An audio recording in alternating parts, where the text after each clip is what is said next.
All right, welcome to another episode of the Canucks Chatter podcast. I'm Rafal. That is Victor. Again, you can find us on YouTube at the Canucks Chatter.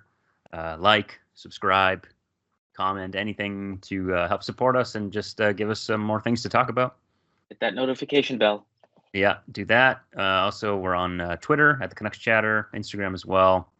Follow us, like, comment, anything you say on there, we'll definitely look at and try to talk about on the show. All right, so the biggest news, I guess, so far since last week, Patrick Demko is back. We think, yeah, we think should be back. He was the backup last game against Tampa Bay. We'll get into the games in a second here that happened this past week. But I mean, big news for Vancouver. Although would have been bigger news had their goaltending been a problem, and it hasn't been. But it's good to have it back. So now, hopefully, you have two very good goalies that you're happy with, no matter who's playing. Exactly, and he might not even get his crease back yet. Lankman's done nothing to concede it, and but it's always good to have competition, especially with Demko's injury history, with the way Kevin's been playing. Might as well roll with Kevin and gradually ease him back in. Well, I mean, we'll get into the games coming up soon, but I would put him in the next game against St. Louis. That's would be my play, because if you're not putting him against St. Louis, then you're talking about Florida or Boston, and I'd rather Colorado. Get him or Colorado, right? Like, so I think St. Louis would be the game to put him in. Yeah. But yeah, I mean, that's big news. I mean, we haven't seen him since what was it? Game 1 of Nashville. Yeah, game 1 of Nashville. So that was a long time ago. Yeah, good to see him backing up in the first two in those games. Last two games against Columbus and Tampa, looking sleek with his black pads. Yeah, a little different. I gotta say, like those Vancouver third jerseys are just got to be one of the best in the league. I can't think of many that are better. Yeah. Minnesota's good too. Yeah. How are you on the Anaheim Ducks third jerseys? The all orange. The all orange, yeah. That's like a hit and miss. The logo. I like the logo. I have no issues with orange. It has to be the right orange. If it was a little more burnt orange, it would work much better. Right, because it's more like bright almost, right? It's like a lighter tone. I'm a big fan of bright colors, but I don't hate it, but I'm not top notch on it. Which if they had used the right orange, I would definitely give a thumbs up for that. Right. Yeah, I do like the logo. It's like the old school logo. It's that one I like. A little bit too much orange for me, or maybe it's just the hue. I don't know. Too orange, maybe. I am wearing a bright green shirt, so that tells you how much I like bright colors. Yeah. We're quite colorful today. Normally it's like a black or white tee, and I got blue, you got green. I should have been wearing red for Christmas, but I didn't get the memo. So no, can't see the bottom, but it's go Seahawks. Go Seahawks. This is just a blue shirt. Nothing. Just an exercise blue shirt. All right. So Demko's back.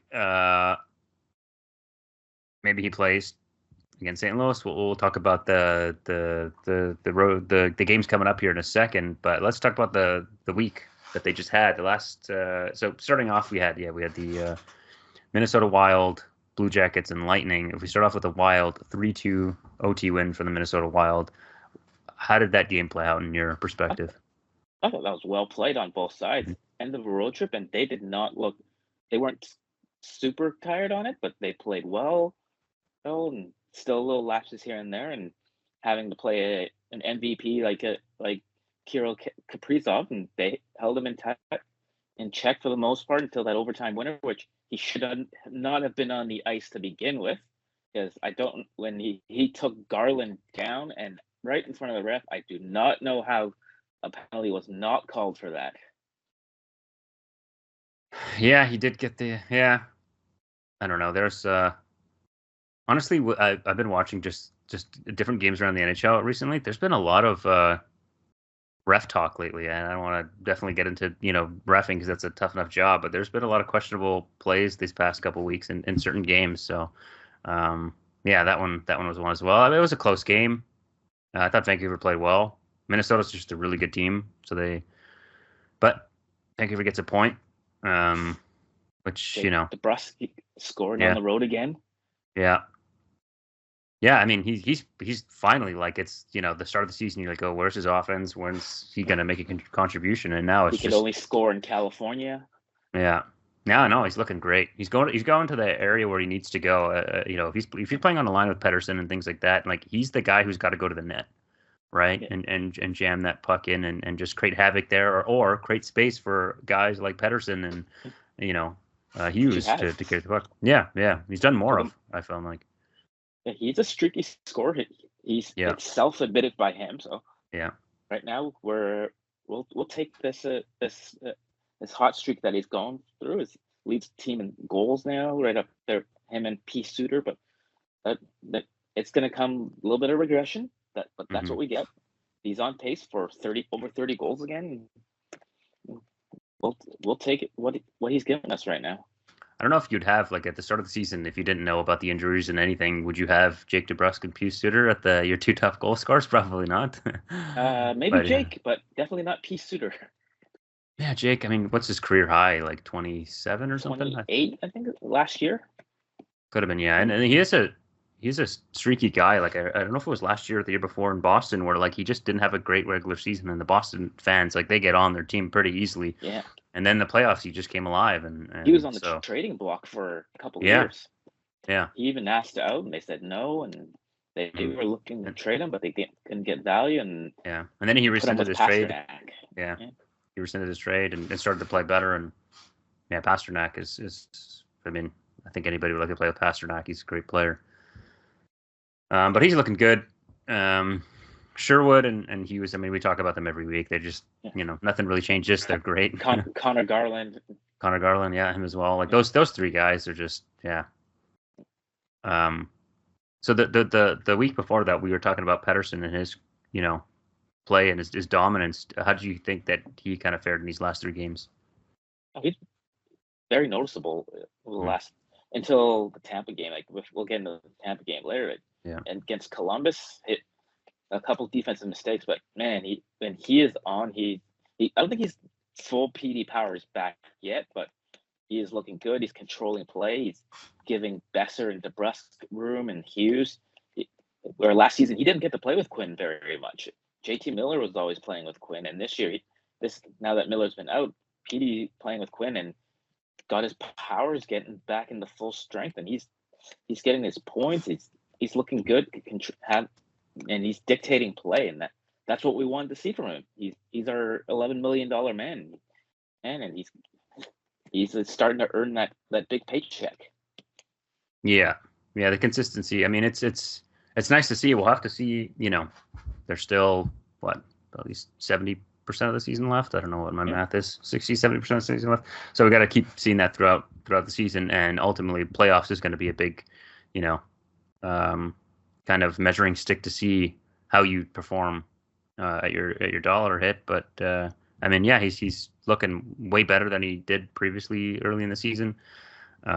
So that's good to see. Um, yeah.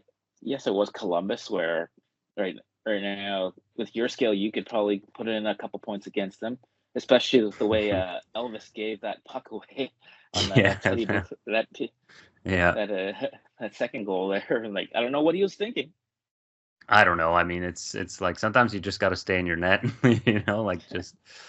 Yeah, Uh, considering he had Zach Werenski on the ice there, and who's all world this year, and yeah, yeah, that's Columbus is going to Columbus. yeah. They're not a good team. It's just Hey, it is what it I is. think They we're all going to give Columbus a bye this year, considering what yeah. happened off the ice. Oh yeah, yeah. I mean, like they also have like Werenski you talked about. They have some good players, and it's going to take some time, but you hope that they kind of become competitive Yeah, again and they sh- and and play well. they showed their speed in the first, and at least in the first period, and Hmm. gave the Canucks a whole bunch of trouble, especially surprise, surprise, Vincent Desharnais. Yeah, And, yeah, and his partners, whether it was Brandstrom, Juleson, were trying to bail him out the whole game. He he continues to struggle his way, even against a mediocre Columbus team. But yeah. luckily, the special teams are very good outside of that first period. They did dominate through. Yeah, I think, with like Desharnais, and even if you watched him in Edmonton, it's like sometimes he's just feels like he's flat-footed too often and just can't make the right read or the right play. And whether he has to take a penalty or something, it's just teams can exploit that. He looks a little lost out there at times, and yeah, I don't know. It's He, he, it's the back end is still the issue for Vancouver. I yeah, mean, he's it's kind he's of an NHL defenseman, but maybe but like he's a not on botting a good pair. Yeah, team. yeah. Yeah, like on a good team here or Edmonton. Yeah, he just does not fit the bill. Like right He seems more like a now with 6'7". six, maybe six. Yeah, like I said, like 6'7", 8. You know what I mean? Like on a Yeah, contender, he's probably not. He's not in your yeah, top six unless an injuries no, are coming, right? Like and there's injuries right there's now. injuries, yeah. But even with that, yeah, I think. Yeah, Well, we've talked about the what Canucks need to do on the back end. That's going to be yeah, a talking point for yeah. until they do something. But yeah, With Forbort coming back soon, I I can't see Desharnais staying in the lineup. probably not. Yeah, probably not Because staying I in the think lineup. Juleson's earned his spot to stay up in the lineup. Hmm. Juleson's all you can't play Juleson any higher than a third pair, but he's I think with what he brings, the physicality and modicum of puck movement, he's got to stay in there more than Desharnais, who's a tire fire every time Yeah, he's out there lately. I wonder how his statistics are. I mean, I can't pull up like penalty kill statistics, but like generally he was a decent penalty killer. That's the only place I could really see him adding value. But for now, I just don't think he should be in the lineup, especially when they're all healthy. Yeah, and for now, there's unless Mark Friedman can do about the same thing he can. I don't see why they don't throw Friedman. But once Forbort gets back, like I think Forbort has to stay in the lineup. Juleson stays, Yeah, yeah, and yesterday's game against Tampa, boy, Tampa at full power they were flexing their muscles. yeah. I mean, they're a good team. Like Tampa Bay's a good team, and at times you're like, okay, they lost Stamkos, but they got Gensel. They're not the team that won back-to-back Stanley Cups, but still a great team, right? When you got Kucherov and Point and Hedman and Vasilevsky, it's like Sorelli, Sorelli, yeah, like Sorelli's such a good center, such a good shutdown guy that he just matches up against top players. He's like a mini Bergeron to me. Like he's yeah, that good. yeah, but not as highly offensively as Bergeron, but No, no, no, he was definitely not. able to shut down Petey. Petey and Besser were not very visible this last game, but Hmm. it's the first time they since mm, probably since the beginning of the road trip where the two of them have been fairly invisible. Yeah, yeah. I mean, the Tampa Bay kind of. I mean, I felt like Vancouver like stayed in the game, but Tampa Bay like at times just dictated play, especially when they have a power play. Yeah, Like they're so dangerous because everything goes through 87. Like Kucherov is just such a. I'm trying to think if there's any 86. other 86, right? Not 87. That's Crosby. 86. Like there's like you look at like Ovechkin. Okay, he's a power play guy, but he's the shooter, the finisher. I don't know if there's anybody else in the NHL right now that like sort of plays that role that Kucherov does on the power play. Everything goes through him. Like he's not that That guy guy who's in got the bomb. Edmonton, Yeah, yeah, that's probably something too. I mean, they have different styles because McDavid, kind of uses more of his speed, or Kucherov, yeah, it's like his decisiveness. You don't yeah. know where he's gonna pass. He's Very never. Patrick Kane style. Yeah, yeah, he's super deceptive. It's like that bumper play to Point when he played there. Right now, I think he was on the left side, or when he scored his goal. But yeah, tough to read and tough power play to stop, and that's kind of what did the Canucks in that game, right? And they they had that opening power play of the Canucks had 4 minutes, Yeah. and that showed life without Quinn Hughes on the power play. And Hmm. me being a big Brandstrom fan, and he's just not the same as Quinn, and No, they no. didn't do much on that 4 minute power play to begin. Sometimes it's hard at the start of games to kind of get a power play.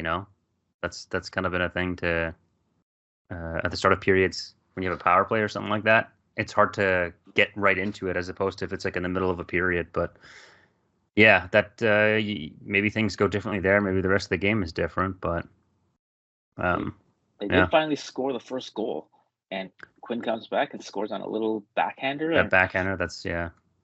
I don't think I don't know Vasilevsky if it even was a saw it. yeah, I don't know if it was a soft goal or some Quinn Hughes magic, a little bit of both, maybe. Yeah, I mean, like skill involved to kind of quickly switch on a dime and kind of move his edges and get the backhand off, but maybe not the greatest goal. And Yeah, looks like there's a lot of traffic in front of him there. But yeah, that's I yeah, think probably fighting it. on the score sheet, it looks like it's one. It's just one goal. Yeah, that's all that matters. And then the great pass by Myers to tie it up at the time to Yeah, Sherwood in front of the yeah, net. they That had was their that was a good pass.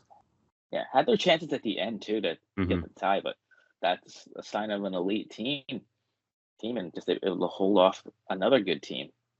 Yeah, yeah. I'm trying to. Where does Tampa Bay's got to be one of the.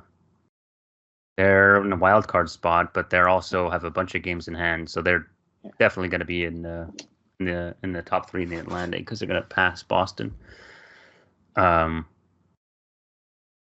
speaking of Boston, I mean, the next game coming up, I think we're talking about St. Louis. I don't know about you think. I think that's the game Demko should go in. What do you think? Oh, absolutely.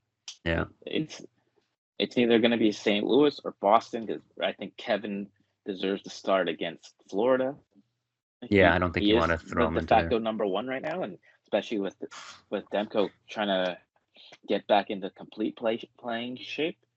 These guys, let's be honest, these guys are always in shape year round. So just getting his game shape back in. And not that St. Louis is bad, but they might be the best bet for him to just get back into it.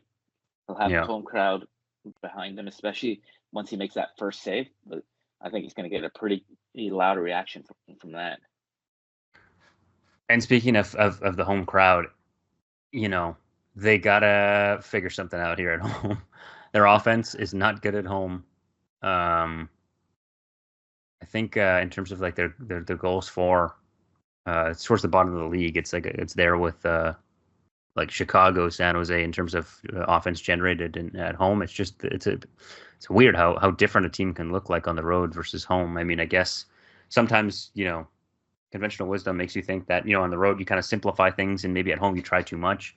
I don't know if that's it, but it's just yeah, they have to. They don't even do the little things correctly when they're at home a lot. Yeah, it's just yeah. Mostly.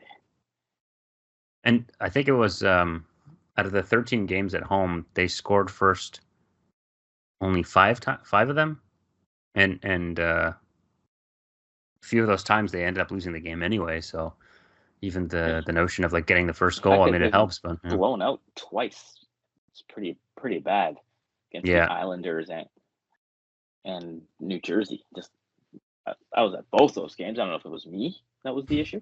yeah. Stop showing up to the home games, Victor. All right. I mean, I can see. I mean, the New Jersey's a great team, um, but the Islanders, that one was a tough one. That was a tough one. Florida will be an interesting game. I think. Yeah, you. That's why I think Demko goes in St. Louis. You give him that game, try to get his legs. You don't want to throw him into Florida. That's too good of a team. But that'll be a game to watch. At home, Vancouver. It's got to get better at home. Florida's a good team, and then so that'll be a game I'll definitely look at. And the Boston Bruins, who are, still have a bad goal differential at -12. They've won 4 in a row, so they're starting to feel it now. They obviously fired their coach, who has It's the new coach bump as well. Every team, once you get that new yeah, coach, that's gets a true. little bit of a bump. As we know during the Bruce There It Is era. So maybe that's Hmm. it for Boston right now. Hopefully they'll come back down to earth by Saturday, and Canucks will find their game legs again and come back and get that intensity ready for Colorado on Monday. Yeah, Colorado too. Like they're starting to get healthy, but are they even in a playoff spot? They're not. They're not in a. That Ooh, they Central are. Division is very tough this year. Yeah, they're not. Well, they're in a wild card spot, the last wild card spot. So, but they've played more games than most teams. So, And yeah, we'll see. they've tried to fix their goaltending issues by going back to New Trade. Jersey's old schools goalies Yeah. with Mackenzie Blackwood Yeah, Georgiev and is Scott out now. Wedgwood. Yeah.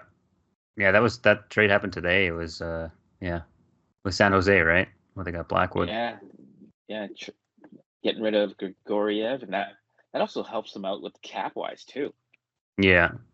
What was Grigoriev wasn't on a cheap ticket either, and with him being on a UFA, I'm sure. I guess they had to give up Kovalenko and a couple high draft picks to get rid of off that contract. And yeah. not that Mackenzie Blackwood is chopped liver, but he at one point he was mentioned in Team Canada.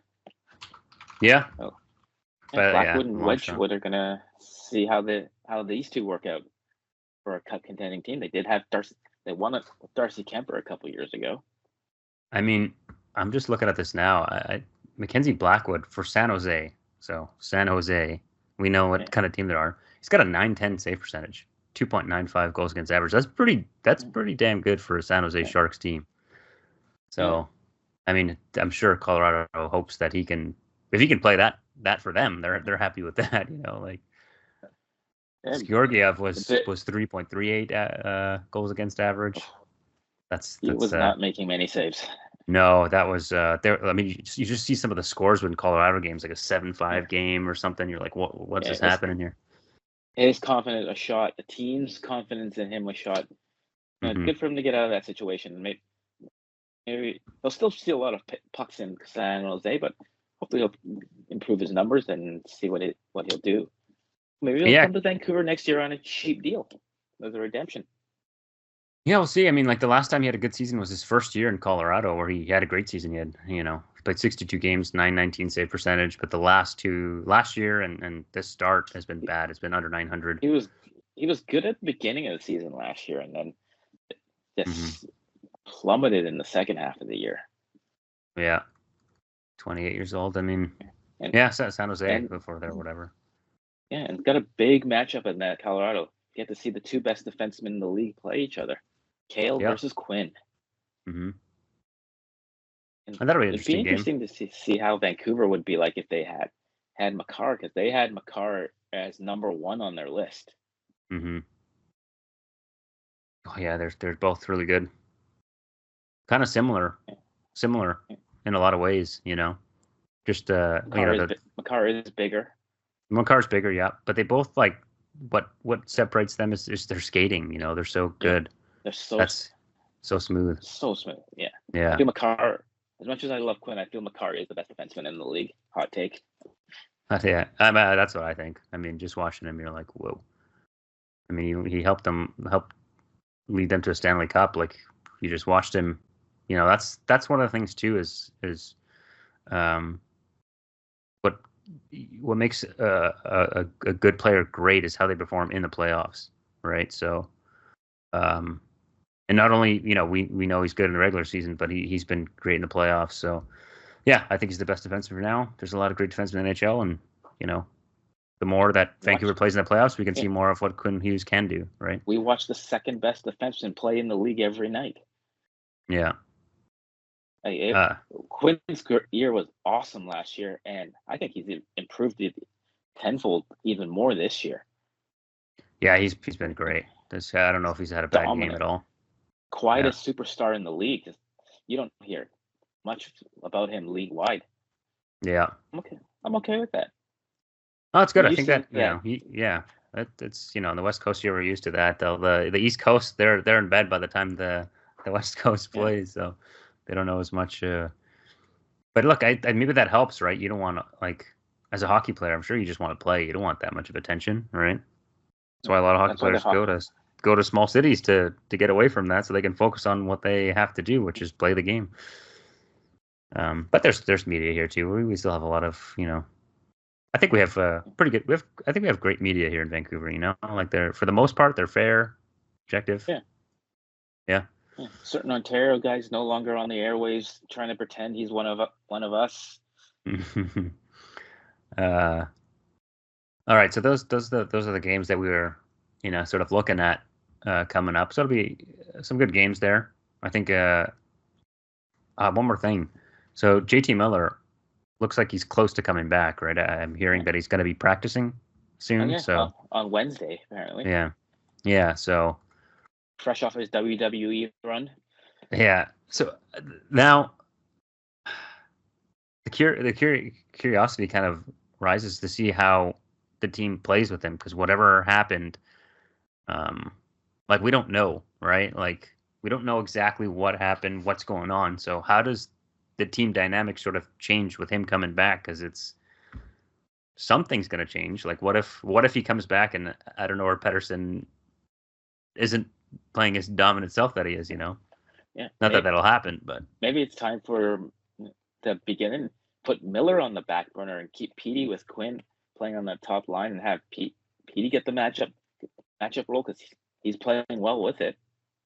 well, yeah, that's one thing. I mean, either way, because Quinn Quinn will play with not just Pedersen. He's gonna as a defenseman, he's gonna be out there 5 minutes and playing with other lines too, right? So if JT Miller is back, he will be out there with him as well. But it'll be interesting to see how that kind of unfolds. There was earlier on there's reports of the Rangers kicking tires on JT Miller, but the word is that Vancouver said that that's not looking to trade him. So that's no surprise. If Lafreniere comes this way, I'd think about it. Yeah. I mean, yeah, but I don't think that's a trade that makes any sense right now. I think you have to get him back, see how the team works and how he plays, and then maybe assess. But that's nothing to think about now, and that's a huge move. Yeah, they'll probably get to play with the literal Swiss Army knife piece Suter. So Suter's a free agent at the end of the year, looking to get paid, and doing a good job at that. Provided a lot of stability. You can plug him in any position right now. Put him on wing, center. The only thing he really doesn't do is win faceoffs. Yeah. I mean, yeah. So that's definitely motivation. You see players in contract years, they just they step it up a little bit more. They wanna get that money, and that makes sense. Yeah, he's doing well. Some of the Abbotsford kids are hanging in there. Ratu's starting to come down a little bit, still winning faceoffs, but he might need a little bit more seasoning down there. Max Sassons hasn't looked out of place as well. He had a chance to make it 2-0 yesterday, and then he missed, and Tampa comes right back down and scores. Yeah, I mean, yeah, like these guys aren't bad. They don't look out of place, but they don't seem necessarily ready. Like I think in a competitive, contending lineup, if you were to have one, they would not be on the roster. Yeah. But something down the line you can look at if they, kind of learn the game a little bit more seasoning, that you can see them, making an impact in the bottom six in the future. Yeah, and Lakaramaki is just scoring at will in the AHL. He's going to be back up here sooner or later. Could even get a shot this week. Yeah, I mean, it depends. Honestly, with the letting it up in the AHL is a hard thing to kind of assess, because there's players that really light it up in the AHL, and then they come up in the NHL. It's not the. Sometimes they don't get the same opportunity, because let's say they're a top six player at the, playing on the first line, power play one, all that, and the NHL. You come up and you're playing bottom 6 minutes. Exactly. Role. Yeah, and then it's a different game. It's a man's game, right? Like, yeah. So it's hard. Like with the AHL, I know there's players that have really thrived in the AHL and can't do the same thing in the NHL. But if you can, Canuck skills coach Jason Krog dominated the AHL, but was never quite the player in the NHL. Yeah, but he played in the clutch and grab area, so it would have been nice to see if he, in this era, if he would actually been able to produce. Like, it's such a different game now, where little guys are allowed to play. Yeah, they can definitely make a difference. It almost seems like during the playoffs, things kind of slightly revert, not all the way back to what it was before, but just slightly. I don't like it. Like a penalty in the regular season should be a penalty in the playoffs. Yeah. I mean, I like the physicality. I don't know. It's hard to say. If it's an obvious penalty. I like skill guys play. I do, but I feel like it has to have more intensity. Like, it has to be more physical. You still have to call it, though. It's because Well, if just it's like it's an unfair obvious, if because it's a it's trip or something like that, but some yeah, of like the battles on the boards, yeah, I that's fine. find like those are fine, right? Like if it's a Yeah, stick infraction, a trip, a hook, interference, something like that, where you're stopping something from a play that's developing. what Yeah. they stop calling those in the playoffs, which I would say maybe a little bit of the interference. You see a little bit more more deliberate interference, and a little bit more going on. But like that I'd also, Kaprizov that call that mhm. that would have also been let go in the playoffs, even though everyone else thought that was a penalty. The hard thing too is if you watch, series to series in the playoffs, they're officiated differently. Yeah, So it's yeah, you'll see something. You see one series and it's officiated very loosely, and there's a lot of scrums. Another one that's very harsh. So depends on it's what team is playing. what team is playing and who's officiating, really, right? Like Yeah, who are depend. the If Kelly officials? Sutherland's reffing Canucks game, oh boy, they're in trouble. Yeah, If Connor McDavid is playing, his team is going to get a lot of power plays. yeah. I If mean, but you're like, but if you're an original McDavid. 16, But if you're McDavid, I mean, I think he draws a lot of penalties just due to his, skill and speed, no, right? exactly. Yeah, Yeah, that's but like, he does get calls sometimes when someone breathes on him and he slips, and that's a penalty. yeah. Well, like you said, you gotta let the skilled guys do their thing, right? So Exactly. before we, I think that's talked about enough about the Canucks. The just after the last podcast we did, the Four Nations rosters were announced, one by one. So now we know Canada, as we were thinking, Jordan Bennington probably the starter, Nathan Hill, Montembeault. Yeah, We can talk about the Vancouver Canucks that made it on. yeah, but Um, yeah, four got four of them in. yeah. Quinn Hughes, Brock Besser, Elias Pettersson, and JT Miller all got the call for their country. Uh, J, JT Miller, yeah. Brock Not Besser, not Brock Besser, Quinn Hughes. Quinn Hughes, yeah, okay. Yeah, I Yeah, was like, I don't think Besser's that's on what there. I Yeah, meant. yeah, okay. Yeah, Quinn Hughes, Miller. So that just shows you that he's going to be back, obviously. Lankinen. See, it's a probably an Third extra string. goalie. Yeah, third string. You see Saros is most likely the starter.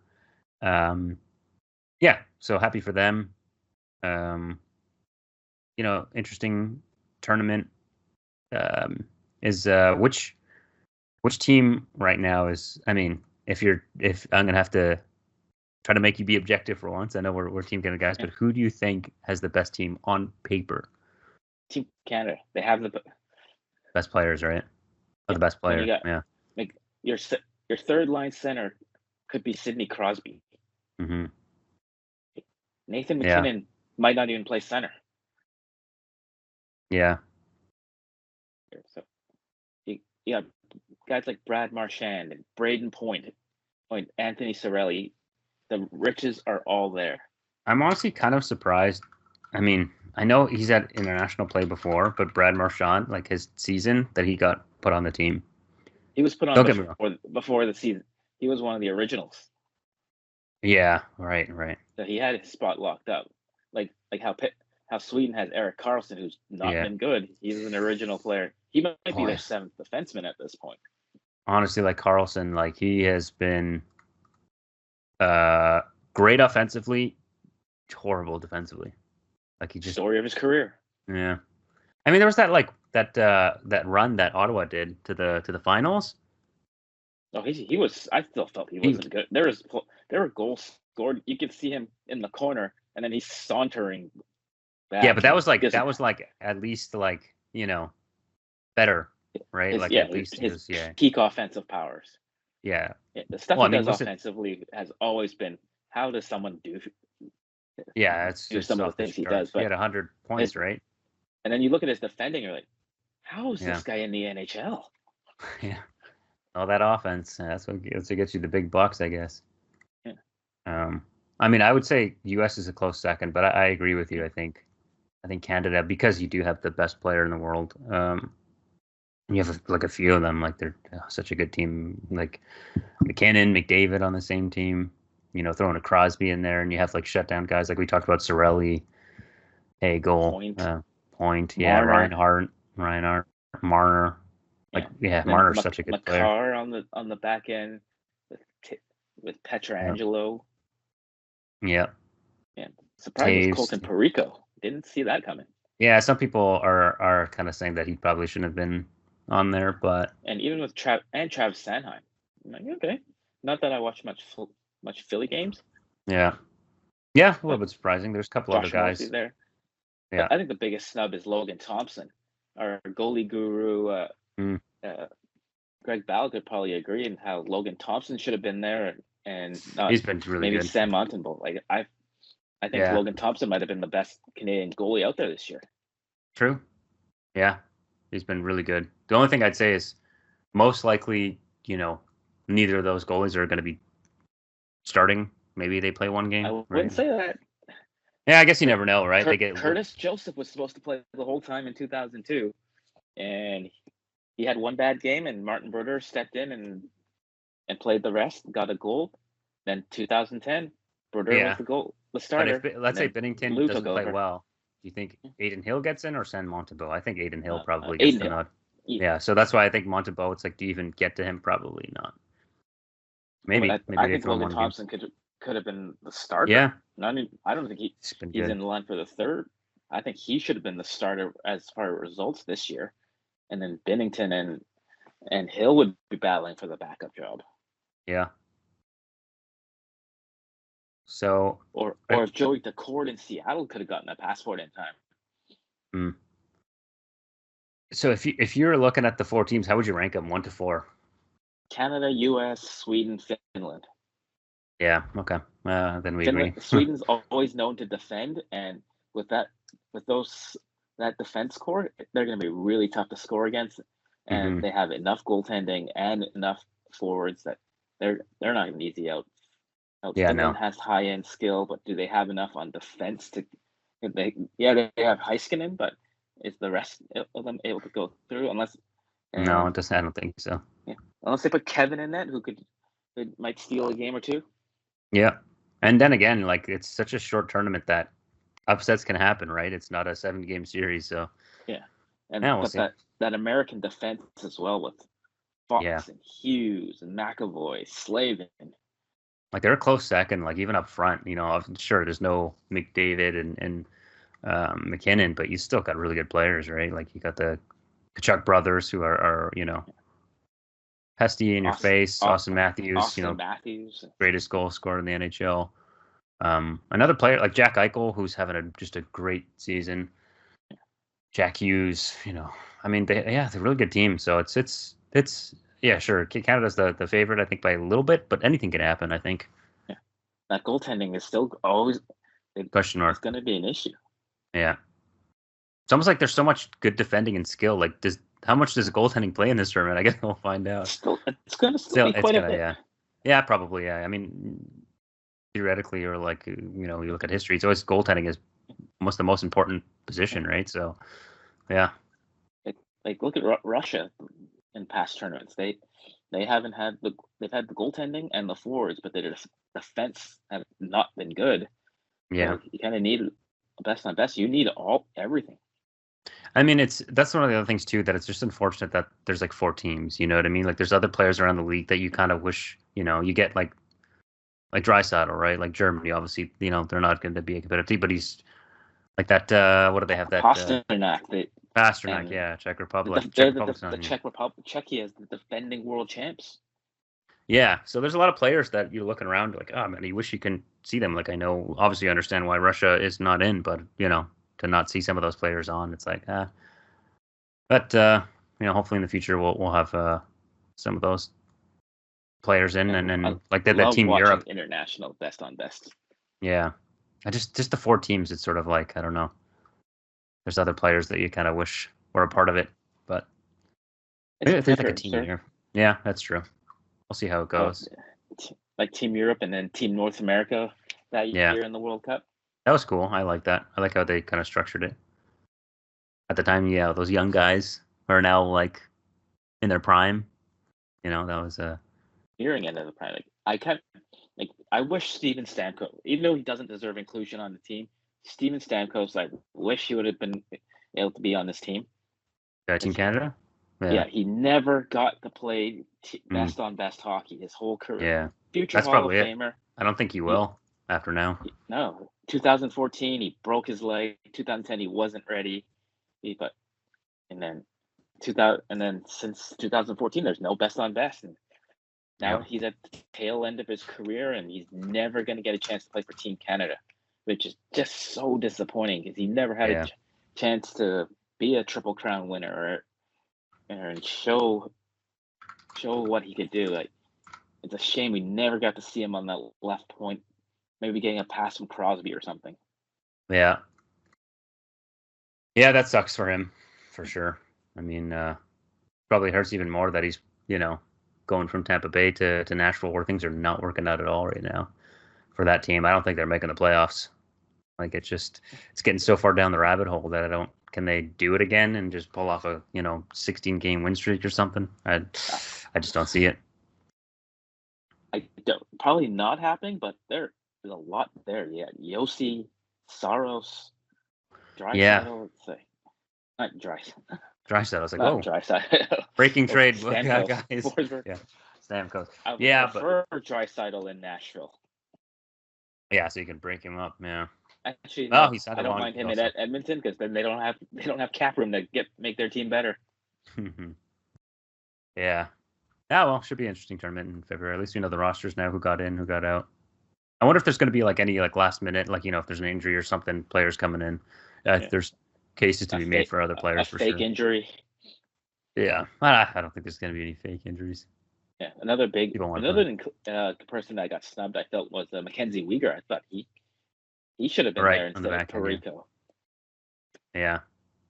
For Sanheim, I mean, it's I haven't watched enough of Sanheim to I know he's a serviceable defenseman. He's good, but yeah. I mean, Chris Tanev might have gotten a chance. Yeah, because he's such a good shutdown guy. Yeah. I mean, even on Toronto, John Tavares. Yeah, he deserves a spot. He's had a good start.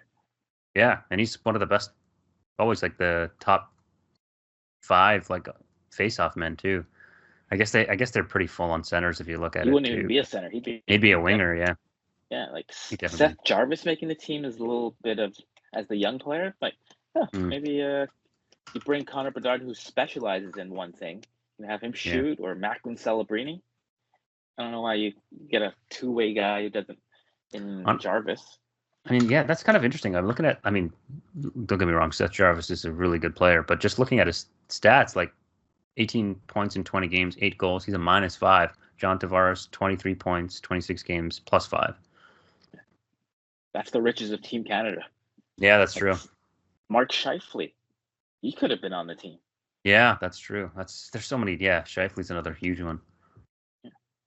But that's I think probably unfortunate for Tavares. That's probably his last chance, really. Stamkos to. He has played on them before, but I mean. Yeah, he won a gold medal in 2014. Yeah. Did break his leg at that tournament as well.